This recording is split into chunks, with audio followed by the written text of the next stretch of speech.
Good afternoon.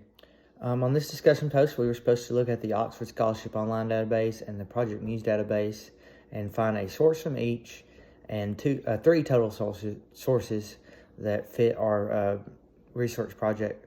I really struggled to find a source from the Oxford Scholarship Online database at first, but the one I eventually chose, pretty much reluctantly, just needing one, ended up being a very insightful source once I dug into it, and it gave me a perspective I had not previously thought of. The Project Muse database had a lot more to offer as far as my research goes in the airborne operations on D-Day, and then several of the sources that I did find on Project Muse were locked and unavailable for me, but I could find them in other databases through Liberty. So it ended up being a pretty insightful week of research for me, and the Project Muse database is one that I will use more often to find sources. Even if they're locked on Project Muse, I can probably find them somewhere else. But my three sources from the Oxford database, I chose the Philosopher and D-Day Intelligence Officer by Michael Rowe.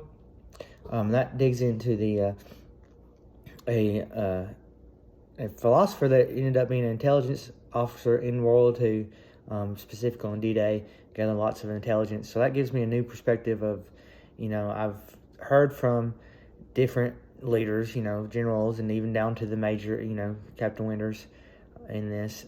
And now I'm hearing from and I've heard from the common soldier, and now I'm hearing from intelligence officers. This is another perspective on the D-Day operations.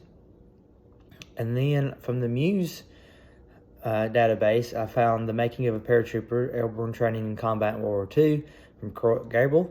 The Making of a Paratrooper provides insight into the training of World War II paratroopers and how they prepared for the D-Day invasion. This is also a new perspective when looking at airborne drops on D-Day and how they were supposed to go. So, I've researched D-Day and how it went, and what the original plans were, but now this source is going to allow me to see how airborne operations are supposed to work, and compare it to how they actually did work on D-Day.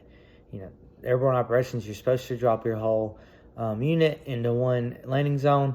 That did not happen on D-Day, as we know, which caused chaos, maybe good chaos, maybe bad chaos, depending on how you look at it.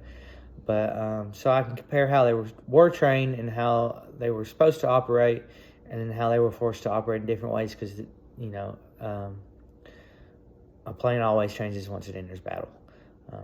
The third source I found was The Voices of D-Day, the story of the Allied invasion told by those who were there, by Stephen Ambrose and Ronald Dress. And in this one, it's just a collection of primary interviews from soldiers that were at D-Day. As anything that Ambrose does is phenomenal.